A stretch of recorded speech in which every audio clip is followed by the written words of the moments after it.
Welcome back again. तर 12वीचा आपला पुढचा जो पॉईंट आहे तो आहे थेरम ऑफ पॅरलल ऍक्सिस. आता थेरम ऑफ पॅरलल ऍक्सिस याच्यामध्ये मोमेंट ऑफ इनर्शिया म्हणजे काय, रिजिड बॉडी म्हणजे काय याच्याबद्दल आपण ऑलरेडी चर्चा केलेली आहे. त्यानंतर kinetic energy of rigid body half M V square म्हणजे हाफ आय ओमेगा स्क्वेअर हे एक्सप्रेशन आपण पाहिलं. त्यानंतर आता पुढे आपण बऱ्यापैकी थेरम ऑफ पॅरलल ऍक्सिस आणि थेरम ऑफ परपेंडिक्युलर ऍक्सिस ह्या गोष्टी पाहणार आहोत. त्यातला पहिला पॉईंट आहे थेरम ऑफ पॅरलल ऍक्सिस. आता थेरम ऑफ पॅरलल ऍक्सिस मध्ये पहिल्यांदा एक दिलेलं आहे ऑब्जेक्ट. हा आहे object of any shape. Object कसा आहे हा, एनी शेप. आता हा जो ऑब्जेक्ट आहे डायग्राम, हा जो ऑब्जेक्ट आहे हा फिक्स्ड ऍक्सिस ऑफ रोटेशन भोवती काय होणार आहे, रोटेट होणार आहे, which is passing through the point O of that object. काय सांगितलं, एक ऑब्जेक्ट आहे की जो त्याच्या फिक्स्ड ऍक्सिस ऑफ रोटेशन भोवती, जसं की या ठिकाणी असणारा जो आपला एम ओ, इथे एक नाव देऊ आपण पी. आता हा जो एम ओ पी आहे, एम ओ पी, तर हा एक ऍक्सिस आहे जो ओ या पॉइंट मधून काय होतोय, या असणाऱ्या ऑब्जेक्ट मधून खालून दिसते. ही लाईन आतून दिसते, डॉटेड आहे बाहेर, त्यानंतर आपल्याला भरीव लाईन दिसते. तर एम ओ पी हा त्याचा ऍक्सिस ऑफ रोटेशन आहे की ज्या ऍक्सिस ऑफ रोटेशन भोवती असणारा हा जो ऑब्जेक्ट आहे तो काय होतोय, रोटेट होतोय. So this is a fixed axis of rotation. So what is the parallel axis theorem of parallel axis. आता याच्यामध्ये असणारा हा जो एम ओ पी जो ऍक्सिस आहे, जो फिक्स्ड ऍक्सिस आहे, the axis which is passing through the point O of that object, आणि याला असणारा एक पॅरलल आपण या ठिकाणी ऍक्सिस एक ड्रॉ केला. ए या ठिकाणचा पॉइंट आहे सी बी, ए सी बी. आता सी हा पॉइंट असा आहे की the point at which the whole mass of that object will be concentrated. C हा असा पॉइंट आहे की त्या ठिकाणचं असणार सेंटर ऑफ मास, ज्याला आपण म्हणतो सेंटर ऑफ मास, असा तो पॉइंट आहे की ज्याच्या मधून हा ऍक्सिस ए सी बी काय होतोय, पास आउट होतोय. So therefore here first given is that statement of that parallel axis. What is the statement? The mi म्हणजे मोमेंट ऑफ इनर्शिया. आता इथं कंसामध्ये म्हटलेलं आहे आय नॉट. उच्चार काय करतोय मी त्याचा, आय नॉट. हा इथं आय नॉट कुणाचा, तर of an object about any axis. तर या ठिकाणी पासवर्ड होणाऱ्या ऑब्जेक्टचा त्या ऍक्सिस भोवती हा कसा आहे, इज द सम म्हणजे आपण म्हणतो ऍडिशन, बेरीज of its moment of inertia I C. या ठिकाणचं असणारं moment of inertia I C. आता तो कसा आहे, तर about an axis parallel to the given axis. हा असा ऍक्सिस आहे की दिलेल्या ऍक्सिसला, सुरुवातीचा जो ऍक्सिस आहे त्याला कसा आहे, हा पॅरलल आहे, and passing through the centre of mass C. आणि तो कशामधून पास होतोय, सेंटर ऑफ मास सी मधून पास होतोय. And the product of the mass of the object and square of the distance between the two axes. आणि काय आहे त्याचा मोमेंट ऑफ इनर्शिया, तर प्रोडक्ट मीन्स त्याचं असणारं मल्टिप्लिकेशन, गुणाकार म्हणतो आपण. Mass of the object. आता कॅपिटल एम म्हणजे याचा असणारं एकूण मास आहे, कॅपिटल एम म्हणजे याचा असणारं मास आहे. तर गुणाकार आहे, प्रोडक्ट आहे कुणाचा, mass of the object and square of the distance between the two axis. या दोन ऍक्सिस मधलं असणाऱ्या डिस्टन्सचा स्क्वेअर.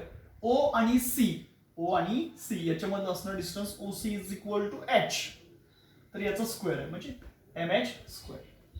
म्हणजे काय आहे statement, the moment of inertia I naught of an object about any axis is the sum of its moment of inertia IC about an axis parallel to the given axis and passing through the center of mass, and the product of mass of the object and the square of the distance between the two axes. आता हे जे आपण लिहिलेलं आहे statement, याचं आपण mathematically सुद्धा लिहू शकतो. कसं लिहिणार, तर I naught is equal to I C plus M H square. तर मॅथमॅटिकली कसं लिहिणार, I naught is equal to I C plus M H square. I naught म्हणजे जो आपला ऍक्सिस ऑफ रोटेशन आहे की ज्याच्याभोवती होल ऑब्जेक्ट काय होतं, रोटेट होतं. म्हणजेच काय, आय म्हणजे मोमेंट ऑफ इनर्शिया कशाभोवती, ऑफ एन ऑब्जेक्ट. कोणता object, about any axis is the sum of its moment of inertia. Sum म्हणजे addition, sum of its moment of inertia which is parallel to the given axis passing through the center of mass and this sum kasha baruche, and the product of mass of the object and square of the distance between two parallel axes, that is mh square. आता हे आपल्याला इथं हे झालं statement. हे prove करायचं आहे, असंच का ते प्रूव्ह करायचं आहे. So therefore here axis MOP is an axis which is passing through the point O. MOP हा असा ऍक्सिस आहे जो O या पॉइंट मधून काय होतोय, पास आउट होतोय. त्यानंतर axis ACB which is axis passing through the center of mass of the object which is parallel to the axis MOP and a distance h, that is OC, is equal to h between them. काय काय म्हटलं आपण, MOP एक असा axis आहे जो त्याच्या असणाऱ्या O या पॉइंट मधून पास आउट होतो. ACB हा त्याला असणारा पॅरलल ऍक्सिस आहे जो C, सेंटर ऑफ मास त्या ऑब्जेक्टच्या त्याच्यामधून पास आउट होतो. आणि दोन ऍक्सिस मधलं असणारं distance OC is equal to h. आता आपल्याला काय करायचं आहे, तर consider a mass element DM which is located at point D. समजा आता एक छोटा मास आपण त्याच्या होल ऑब्जेक्ट आहे त्याचा एक छोटा मास, अतिशय छोटा DM इतका कन्सिडर केला की जो D या ठिकाणी काय आहे, लोकेटेड आहे, स्थित आहे. आता या ठिकाणाहून बघा एक perpendicular which is drawn on OC produced which is meeting at point N. या D पासून या OC जर मी वाढवला आणि त्याच्यावरती एक परपेंडिक्युलर टाकला तर तो काय होतोय, तर DN हा एक परपेंडिक्युलर तयार होतो त्याच्यामध्ये. So the moment of inertia of the object about the axis ACB is, आता याच्या भोवतीचा x moment of inertia I ने दाखवतो, म्हणजे काय, IC इज इक्वल टू त्याचा असणारा डिस्टन्स ह्या पॉइंट पासूनचं, मग ते किती आहे, D2C, that is DC. So integration DC square DM, integration DC square DM. काय केलं, पहिल्यांदा हा ऍक्सिस कन्सिडर केला, परत हा ऍक्सिस कन्सिडर केला. हा ऍक्सिस मध्ये सेंटर ऑफ मास मधून पास होतो, याच्यामध्ये असतो डिस्टन्स याचे आहे म्हटलं.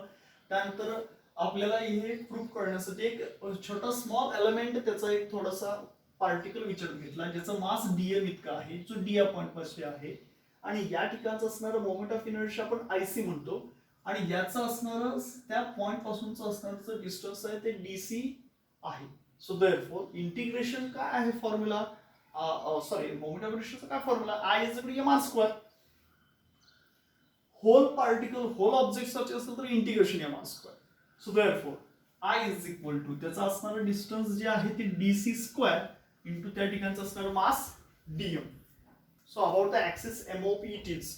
आता हे झालं ACB च्या दृष्टीनं की या सेंटर पासून या D पर्यंतचं असणारं डिस्टन्स, म्हणून याचं इंटिग्रेशन आपण काय लिहू शकतो, IC is equal to integration of distance DC square mass त्याचं particular DM.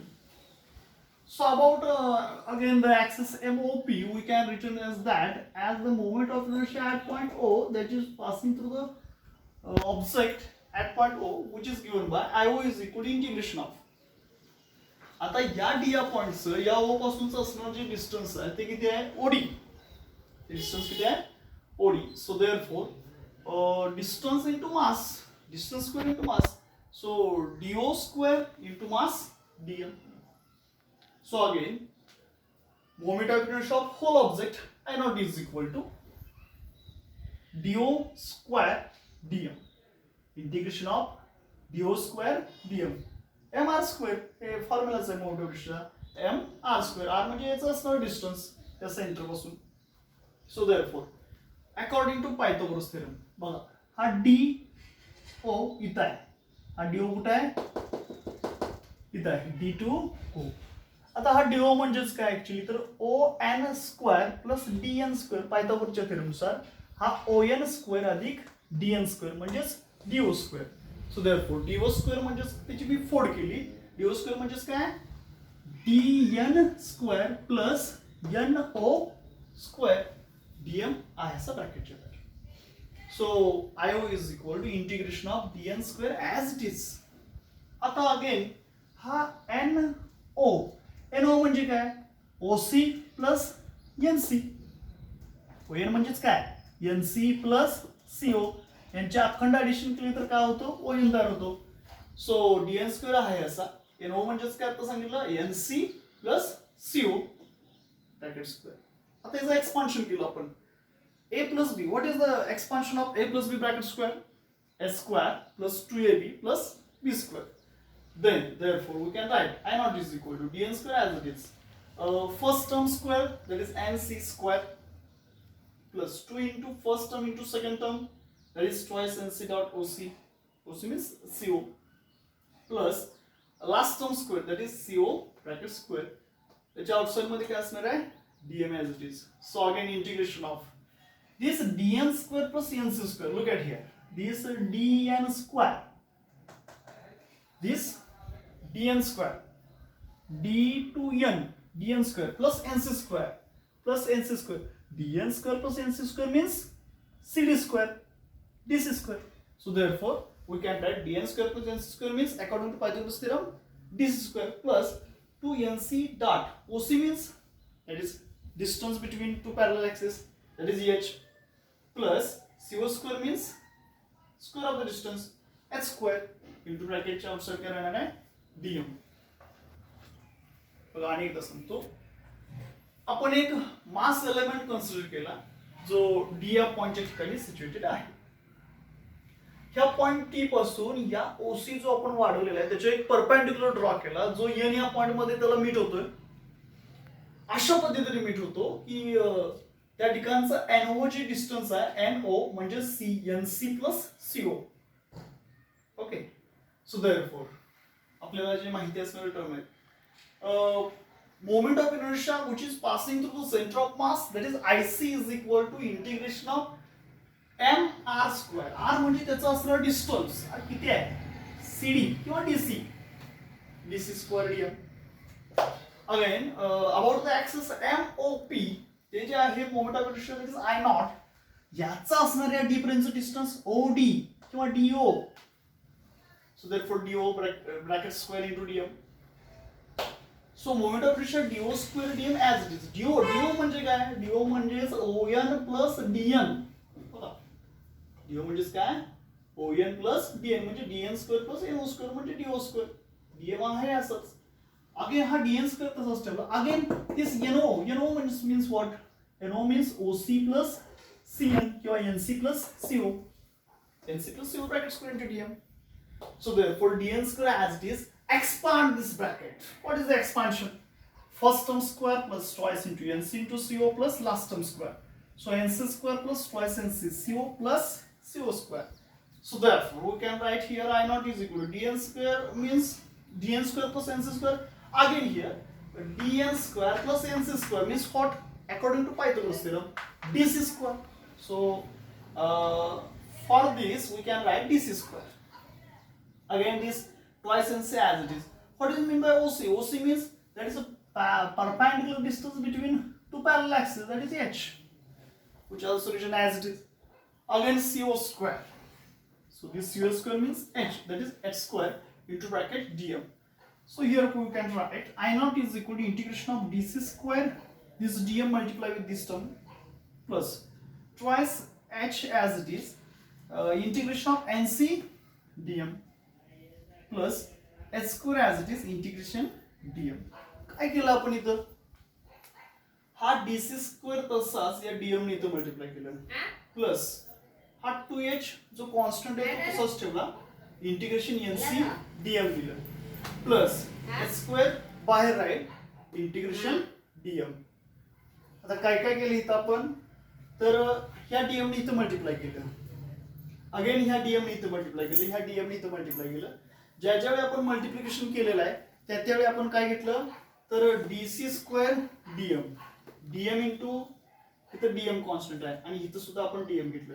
आता इथं डीसी स्क्वेअर डीएम याला होल इंटिग्रेशन आहे. इथं 2 आणि एच म्हणजे 2h कॉन्स्टंट टर्म आहे, ज्याच्यावरती आपण इंटिग्रेशन अप्लाय करू शकत नाही, ते कॉन्स्टंट आउटसाइड घेतले. इंटिग्रेशन राहणार कशावरती, एनसी वरती, आणि अगेन हा डीएम म्हणजे integration NC DM.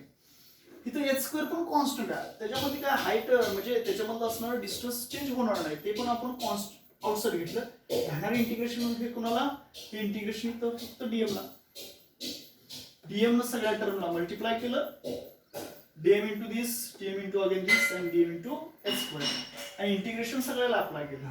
So therefore now integration DC square DM means what, integration DC square DM means from point C, that is IC, and integration dm, integration only this dm, integration dm means whole mass, that is capital M.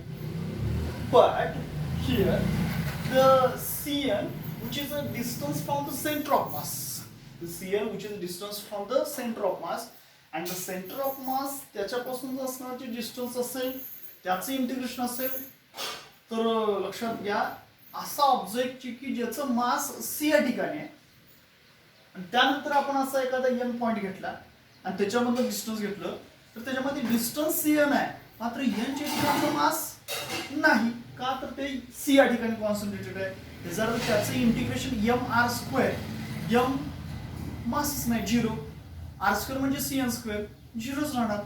So integration N C dot D M is zero. Remaining is that this dc square dm means IC plus 2h, this term nc, integration of nc dm 0, that is whole term is 0, plus remaining that h square as it is, and integration of dm means mass. So I naught is equal to IC plus mh square. It means that I naught is equal to IC plus mh square, means the moment of inertia of an object which is passing through any given axis is equal to sum of moment of inertia of an axis which is passing through the center of mass of an object